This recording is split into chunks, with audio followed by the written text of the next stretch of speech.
വീട്ടിൽ കണക്കുറച്ചിൽ തുടങ്ങി. ഇനിയൊരു സ്വന്തം കാര്യം ഇരിക്കണം. നമുക്ക് ആ പട്ടിക്ക് ഹെൽമെറ്റ് വെക്കുന്ന പരിപാടി എങ്ങനെയുണ്ട്? പട്ടിക്ക് എന്തിനാണ് ഹെൽമെറ്റ്? എത്ര പട്ടികളാണ് കേരളത്തിൽ വണ്ടി ഇടിച്ച് മരിക്കുന്നത്? പോടാ പട്ടി. എന്നാലേ നമുക്ക് അത്ര വെച്ചോടം തുടങ്ങിയാലോ? അത്ര ഖത്തറിലോട്ട് കയറ്റി വിടുന്നു. എന്നിട്ട് വേണം ഉള്ള നിക്കറൂടെ കീറാൻ. ഐ കോണ്ടാക്ട് കൊടുക്കണ്ട.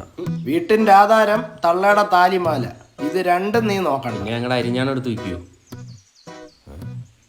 എന്തുവാ മനെ അവിടെ ഹണി റോസ് ഉദ്ഘാടനത്തിനും എല്ലാം വന്ന് നിൽക്കുന്ന? എവിടെ?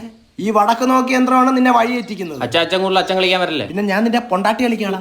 ഇതെന്തിനാ അച്ഛൻ ഇത്? എടാ നിന്റെ അച്ഛൻ ഇങ്ങനെയാണോ? ഇതിൽ പറയാം. അല്ല നിന്നെ കഴിഞ്ഞ ആഴ്ച വീട്ടിൽ നിന്ന് ഇറക്കി വിട്ടാ എന്തിന്? അതെന്റെ സന്തോഷത്തിന് ഞാൻ അച്ഛനൊരു സ്കൂട്ടർ മേടിച്ചു കൊടുത്തായിരുന്നു. കണ്ട് പടിയിടാ.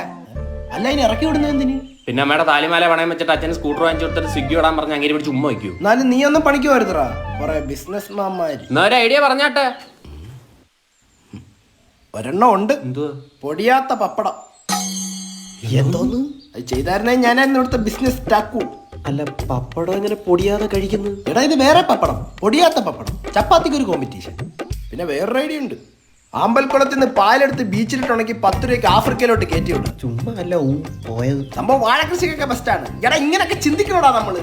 ഇപ്പൊ മനസ്സിലായി എന്താ ഗതി പിടിക്കാൻ. ഇതിലും ഭേദം 500 രൂപയ്ക്ക് 10 ഏക്കർ വിറ്റ് എന്റെ അപ്പൂപ്പന്. അത് നിങ്ങളായിരുന്നേ 300 രൂപയ്ക്ക് വിറ്റ് തൊലച്ചാന്.